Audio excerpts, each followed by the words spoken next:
आज मेरा बनारस आने का यही वजह है। मैं इतना कंट्रोल करने के बाद भी 400-500 गाड़ियां हो गई, 3000 मोटरसाइकिल हो गए, 3 दूना के 6000 लोग। पूरे बनारस की प्रशासन का निगाह चितौना गांव पर। प्रदेश भर में संदेश जाएगा, कोई भी व्यक्ति इस प्रकार का कृत्य न करे। डॉक्टर अरविंद राजभर 1 इंच भी पीछे नहीं हटता और चौबेपुर थाने को छावनी में तब्दील कर देता।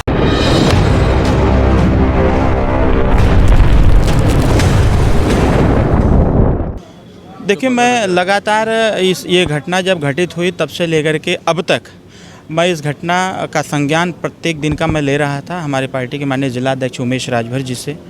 और जो यहाँ एडमिट हैं उनके अटेंडेंट हैं श्री ज्वाला राजभर, हमारे पार्टी के नेता भी हैं। तो अभी तो स्थिति जो मैं देख के आया हुआ हूँ, ट्रीटमेंट चल रहा है। ईश्वर से प्रार्थना करेंगे कि स्वस्थ हों। और यह घटना दुर्भाग्यपूर्ण भी है। अब मानवता भी तार तार हुई कहीं ना कहीं, जिस प्रकार से छोटे मसले को इतना बड़ा बना दिया गया। अभी मैं गांव भी गया था, वहाँ की स्थिति को देखा स्पष्ट रूप से। हमने जब हर चीज़ों को देखा तो मैं पहले से भी चिंतित था कि इसकी उच्च स्तरीय जांच कराएं, जिससे कि जो भी दोषी हों वो सामने फ्रंट पे आएँ। तो उच्च स्तरीय SIT कमेटी भी गठित हो गई है और जाँच भी चालू हो गई है। उसमें प्रथम दृष्टया जो दोषी थे पुलिस प्रशासन के लोग, उनके खिलाफ भी कार्रवाई हुई है। अब SIT अपनी जांच करेगी और मैं उम्मीद करता हूं कि जो सरकार की मंशा है गरीबों के साथ न्याय का, और क्योंकि गरीब सरकार पर विश्वास करके सरकार बनाया है तो उनको न्याय की उम्मीद है और उसी लिए हम लोग भी प्रयासरत हैं। तो SIT जो टीम गठित हुई है कमिश्नर महोदय जी के नेतृत्व में, उम्मीद करता हूं कि जल्द से जल्द इस अपनी रिपोर्ट पेश करेंगे और इसमें जो दोषी होंगे उनके खिलाफ कठोरतम कार्रवाई भी होगी। देखिए, स्वाभाविक तौर पर है। अब मैं तो इस बात को ज़रूर कह पा रहा हूं कि यह घटना 16 तारीख को हुई थी, 16 जून को भी हुई थी। हमको हमारे माननीय जिलाध्यक्ष जी जब अवगत कराए कि ऐसी घटना हो गई है, हमने स्वतः ही इंस्पेक्टर को फ़ोन किया था। अध्यक्ष जी को मैंने कहा आप थाने पर तत्काल जाइए, गए भी, बहुत मशक्क़त हुई।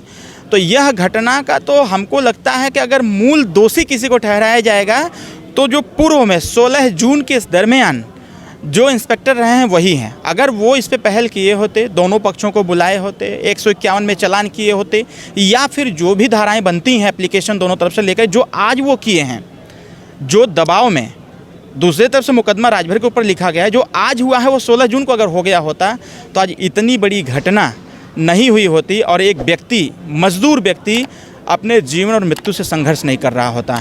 तो कहीं न कहीं हम यह कह सकते हैं यह पुलिस प्रशासन जो स्थानीय चौबेपुर थाना है, वह इस घटना का मुझे लगता है कि कहीं न कहीं उनके चूक की वजह से इतनी बड़ी घटना घटित हुई है।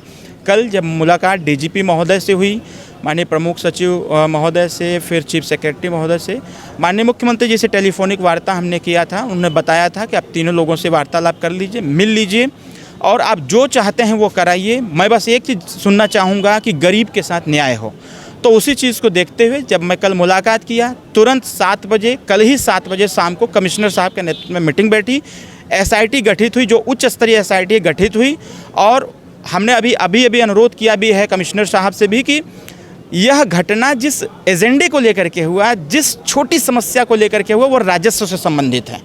तो क्यों ना एक राजस्व की टीम भी गठित किया जाए, एक उसकी भी टीम गठित करके उसकी जांच की जाए और जांच करके जो भी समस्या है उसका पूर्णतः समाधान किया जाए ताकि ऐसी घटना की पुनरावृत्ति न हो। देखिए, मैं ये नहीं कहता कि समस्त पुलिस प्रशासन करप्ट है, मैं यह भी नहीं कहता कि समस्त पुलिस प्रशासन अन्याय करती है। कुछ लोग हैं जो सरकार को बदनाम करने का प्रयास करते हैं, पहली चीज़। दूसरी चीज़ यह है कि कुछ पुलिस वाले इस प्रकार से बिहेव करते हैं कि जैसे गरीबों के साथ अगर कुछ हो जाता है तो उनको ऐसा लगता है कि एक मच्छर मर गया। तो यह कहीं ना कहीं इसका विरोध हम लोग करते हैं, क्योंकि यह सरकार, जनता इसका चयन करती है। जनता ही, वो आम पब्लिक जो कहीं ना कहीं शिक्षा से वंचित है, अपने अधिकार से वंचित है, अपनी हिस्सेदारी से वंचित है, यही लोग दिन भर लाइन में खड़ा होकर के इस लोकतंत्र को मजबूत करते हैं, एक अच्छी सरकार का गठन करते हैं। तो सरकार में बैठे हुए लोग निरंतर प्रयास करते हैं कि ज़ीरो टॉलरेंस की नीति हो, सबके साथ न्याय संगत कार्य हो। माननीय ओम प्रकाश राजभर हमारे ताकतवर नेता हैं, हमारे अग्रज हैं, हमारे अगुआ हैं। जनता को उनसे विश्वास है, उनके ऊपर विश्वास है कि ओम प्रकाश राजभर जो कहते हैं वो करते हैं। शायद उसी का परिणाम यह है कि SIT गठन हुआ। अब SIT टीम अपनी रिपोर्ट पेश करेगी, तो इसमें अब जो भी रिपोर्ट आएगी उसके खिलाफ कार्रवाई। मैं एक बात आपको बता दूं, यह चीज़ें जो डेवलप हुई हैं, अगर सूझबूझ से काम लिया गया होता तो आज यह स्थिति उत्पन्न नहीं होती। आज पूरे बनारस की प्रशासन का निगाह चितौना गांव पर है। वहाँ कोई बहुत बड़ा मामला नहीं था, लेकिन उस मामले में मतलब उस मामले को तुल दे दिया गया। सूझबूझ से काम लिए होते, बैठ लिए होते, प्रशासन के साथ बैठ जाते, दोनों पक्ष बैठ जाता, मामला शांत हो जाता। थाने के अंदर घुस करके, जहां लॉ एंड ऑर्डर मेंटेन करने की बात होती है पुलिस प्रशासन की, चौबेपुर थाने के अंदर घुस करके नारेबाजी करना, ये कहाँ का न्याय संगत कार्य है?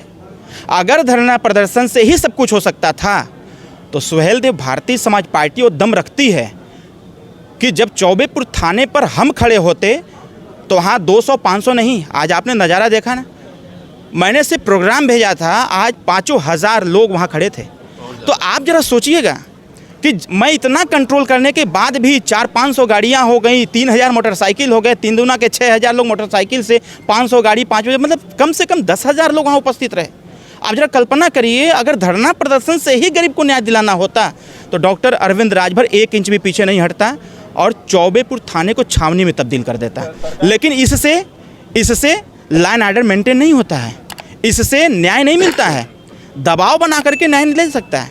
भाई देश संविधान से चलता है, शासन प्रशासन है, हम लोग उस हिसाब से चले और आज हम यहाँ खड़े हैं। देखिए फिर मैं बार बार आपसे कह रहा हूँ, मैं अनुरोध करूँगा कि ऐसे प्रश्न न लाए जाएं जिससे समाज में द्वंद्वता फैले। आज मेरा बनारस आने का यही वजह है कि यह द्वंद्व बंद हो। जब एसआईटी का गठन हो गया, पुलिस प्रशासन लग गई, राजस्व की टीम लग जाएगी, दोनों लोग अपनी रिपोर्ट पेश करेंगे, जिस समस्या को लेकर के इतना बड़ा तिल का ताड़ बनाया गया उसका निदान होगा। जो दोषी होंगे उनके खिलाफ वैधानिक कार्रवाई भी होगी, कठोरतम कार्रवाई होगी, ताकि दोबारा कोई भी व्यक्ति, एक प्रदेश भर में संदेश जाएगा, कोई भी व्यक्ति इस प्रकार का कृत्य न करे, जिससे मानवीय सोच को भी दूर दूर तक सोचने पर विवश कर दे और इस प्रकार की घटना न घटित हो।